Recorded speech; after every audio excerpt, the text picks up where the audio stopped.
हाय, आदाब, सलाम, नमस्कार, सत श्री अकाल। मैं रोशन कुशवाहा और आप देख रहे हैं times of Sitamarhi. Times of Sitamarhi में आपका स्वागत है। बात समझनी है तो पूरी खबर देखनी होगी। जिन लोगों द्वारा अफवाहें फैलाई जा रही थी कि एमएम को इम्तियाज जलील साहब ने छोड़ दिया है, जी हाँ, एमएम से इस्तीफा दे दिया है इम्तियाज जलील साहब ने, उनके मुंह पे आज जोरदार तमाचा लगने वाला है।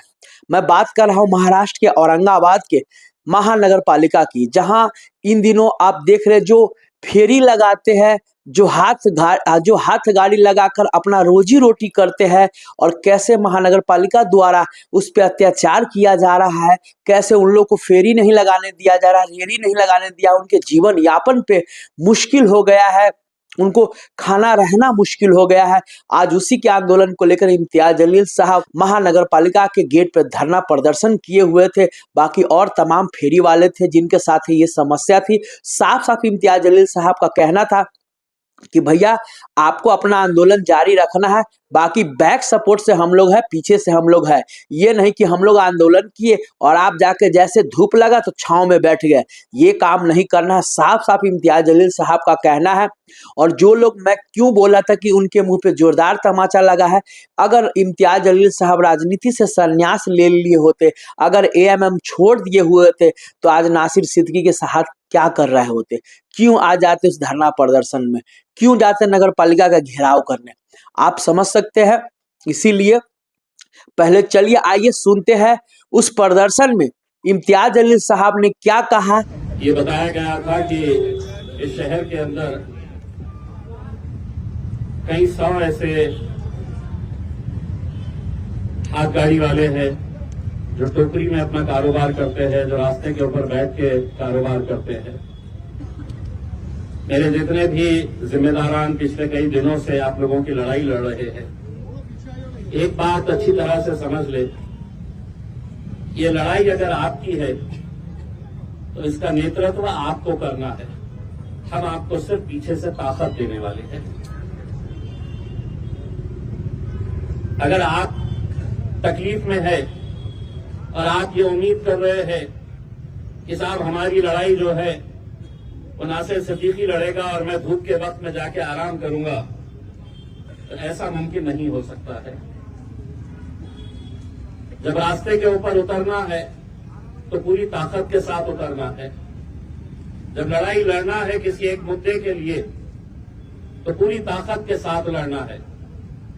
आज महानगर पालिका के सामने ये जो आंदोलन रखा गया है, ये 2 दिन पहले मुझे बताया गया था कि क्रांति चौक से हाथ गाड़ी का एक मोर्चा निकाला जाएगा और महानगर पालिका तक आएगा। लेकिन नासिर भाई ने मुझे बताया कि पुलिस ने परवानगी नहीं दी। परवानगी इसलिए नहीं दी कि देश के उपराष्ट्रपति धनखड़ साहब यहां पर आने वाले थे, मुख्यमंत्री साहब यहां पर आने वाले थे, इसीलिए आपको इजाजत नहीं मिली।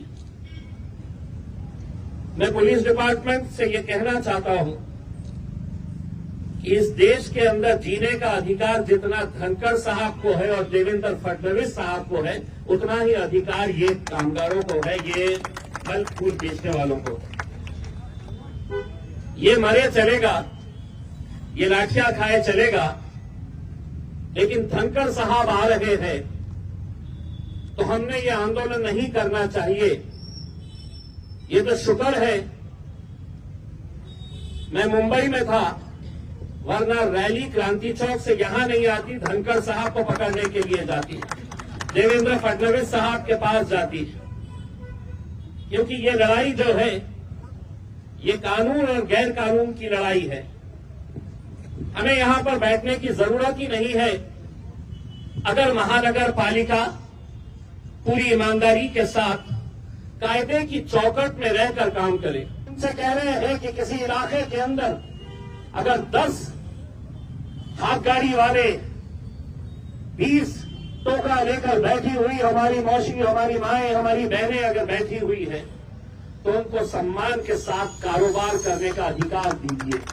बस यही मांग है हमारी, वरना डर कर, घबरा कर कि कभी पुलिस वाले आ रहे हैं हटाने के लिए, कभी महानगर पालिका का तोड़ू दस्ता आ रहा है उठाने के लिए, कभी गाड़ियों को पलटाया जा रहा है, फल फूल को तो सड़क के ऊपर फेंका जा रहा है। नियम का हम भी पालन करेंगे। यकीन मानिए, अगर एक मर्तबा जगह आप लोगों को दे दी गई और उस जगह से हटकर अगर कारोबार होगा तो शायद उस लड़ाई के अंदर हम भी शामिल नहीं हो पाएंगे। लेकिन जगह देकर इनको कानूनी तरीके से जो किताब के अंदर लिखा है, मैं किताब इसलिए लेकर आया कि हो सकता है इन्होंने पढ़े नहीं होंगे कि कानून ये खुद ने क्या बनाए हैं, तो वो किताब पढ़वाने के लिए मैंने ये कानून की किताब लेकर आया हूं। और उम्मीद करता हूं कि हमारा जो डेलीगेशन वहां पर जाए तो वो किताब साथ में लेकर जाए और उन्हें भी ये बताए कि ये कानून के अंदर सबसे पहला कानून जो है कोई अमीरों के लिए धन्ना सेठों के लिए नहीं है। सबसे पहला कानून बना है तो ये गरीबों के लिए बना हुआ है, जो कष्ट करके मेहनत करके जो पैसा कमाने वाले हैं। रमजान का महीना आ रहा है, सभी के लिए ये रमजान के महीने में दो पैसे कमाने का मौका मिलता है। लेकिन आप लोगों की जिम्मेदारी है, हमने अपने तौर के ऊपर ये तय कर रहे हैं कि हम कहां पर ऐसी रमजान की मार्केट को बना सकते हैं जहां पर पब्लिक को भी तकलीफ नहीं होनी चाहिए और आसानी के साथ आप लोग जो माल लेकर आ रहे हैं वो माल बड़ी आसानी के साथ बिकना चाहिए, अच्छी जगह उसको मिलनी चाहिए। इसके बारे में भी हम चर्चा कर रहे हैं। आप लोगों का साथ रहेगा तो यकीनन ये रमजान के महीने को हम बहुत अच्छी तरीके से बहुत अच्छी जगह के ऊपर हम लोग ऑर्गेनाइज कर सकते हैं। मैं मेरी पूरी टीम जो इस आंदोलन को कामयाब करने के लिए पिछले कई दिनों से मेहनत कर रही है, मैं उन सभी लोगों का शुक्रिया अदा करता हूं और उम्मीद करता हूं कि ये लड़ाई आपकी अकेले की नहीं रह गई है।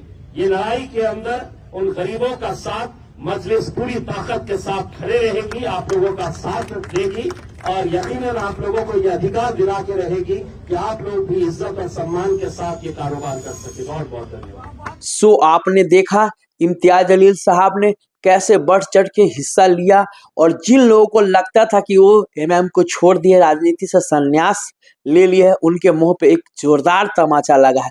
विशेष आप लोगों को क्या कहना है इस पे प्लीज आप लोग कमेंट करके जरूर बताएं। तब तक के लिए बाय बाय, टेक केयर, देखते रहिए टाइम्स ऑफ सीतामढ़ी।